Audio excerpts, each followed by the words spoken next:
Nikola Jokic has decided not to sign his possible extension this summer and will wait until next offseason to make a decision. Big deal or no big deal?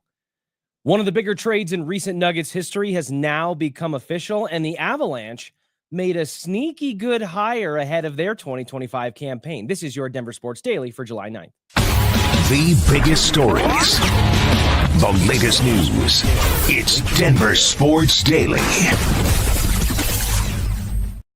The question we were pondering all of about 10 hours as it became official yesterday has now been answered. Nikola Jokic, who is eligible to sign a 3-year max extension worth north of $200 million, that would tack on to the end of his current extension, which runs through the 2026-2027 season.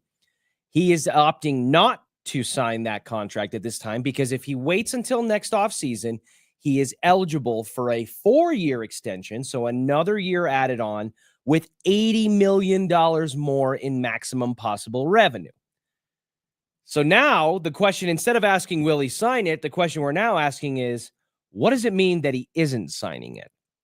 In theory, there are those who could say that maybe Nikola Jokic is keeping his options a little bit open or things a little bit at bay after 2 frustrating exits in the second round and vocal comments from Jokic at the end of this past season about the lack of team depth that has hindered them from getting back to a Western Conference Finals or an NBA Finals, the likes of which the Oklahoma City Thunder, the Indiana Pacers, and other teams that Jokic mentioned in his post-game interview seem to be exploiting to their benefit. So there are some who may say Nikola Jokic is at a minimum, if not openly frustrated, at least keeping some distance to a point where he's not rushing to lock anything in long term. I don't feel that way. I think that this is pretty simple in the sense that Nikola Jokic, who can add another year to his contract extension and access $80 million more just by waiting one more season, feels like a logical business move to make. And I think myself, you out there may make a similar decision if given the same opportunity. I don't think that the lowest maintenance superstar in NBA history is going to make that kind of move and that kind of statement and that kind of decision with that intent behind it after what the Nuggets did this past offseason with Ben Tenzer and John Wallace effectively running the first 24 to 48 hours of free agency and all the moves that they've made to address some of the issues that Jokic brought up. So if this had been a quiet offseason, more similar to maybe what the Avalanche have done, I think that maybe that fuel to the fire of Jokic's discontent might have a little more smoke. But as of now, I think that Nikola Jokic is just doing the smart, logical business sense. And next offseason, there will be a prompt decision on signing that extension and maximizing his potential future value, which would put him at the tail end of that extension into his mid-30s, where presumably he could be on the back 9 or back 6 of his NBA career. One of the bigger trades in Denver Nuggets history is now officially official. Michael Porter Jr. is now a Brooklyn Net, and in exchange, the Denver Nuggets also sent a 2032 first-round pick to bring in Cameron Johnson, the forward for the Brooklyn Nets and formerly the Phoenix Suns, who is going to slide into MPJ's spot in the starting lineup, and on paper, at least, brings some of, if not the exact same skill set, hopefully on a more consistent basis than what we saw from MPJ. He's an excellent three-point shooter and one of the better catch-and-shoot players off of screens in the NBA, shooting an insane 99th percentiles on catch-and-shoot jump shots, according to Basketball Analytics. But he also has better assist capability. The ball moves through him more smoothly, at least on the surface, than it did through MPJ. And I think you'll probably get a little bit more on the defensive end than we got from MPJ at times in terms of rebounding and contesting shots in transition.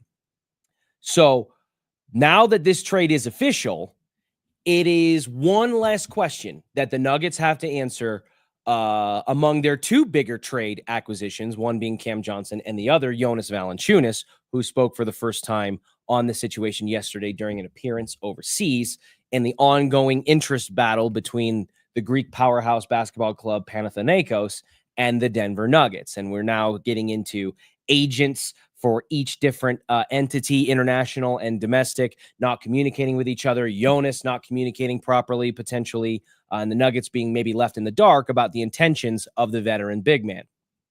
But we don't have to ask that question about Cameron Johnson. He is a Denver Nugget, and it will be a situation where if he can bring what on paper many believe he should bring, that MPJ-style skill set with a little bit more consistency, maybe a little bit better conversion rate on the three-point shooting, and then a little bit more movement with the ball in his hands offensively, and you'll see what you get defensively. This could be a massive swing of momentum for the Denver Nuggets, who already rely so heavily on their starting five.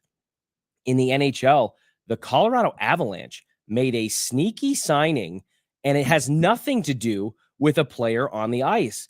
They bring in Dave Haxtell, the former head coach of the Seattle Kraken, who was there in the early 2020s and was a coach of the year candidate in 2023 to be the bench coach who's replacing their fired special teams coordinator.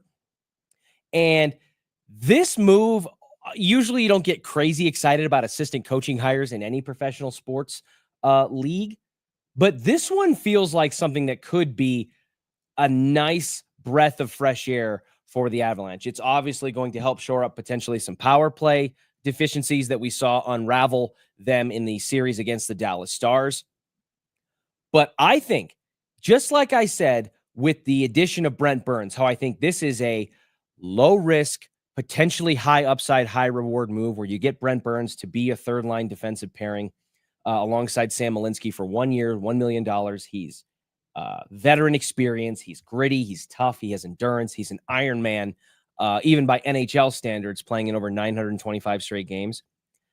Adding in a former NHL head coach in Dave Haxtell to be your assistant coach behind the bench with Bednar and to help with those power play issues. This team for the Avalanche already has a lot of talent. And so sometimes there are going to be cracks where the coaching has to fill some of those deficiencies and some gaps to be able to maximize the most out of a very star-studded and talented roster. And you've got two head coach caliber people behind the bench for the Colorado Avalanche making those decisions. I love this decision.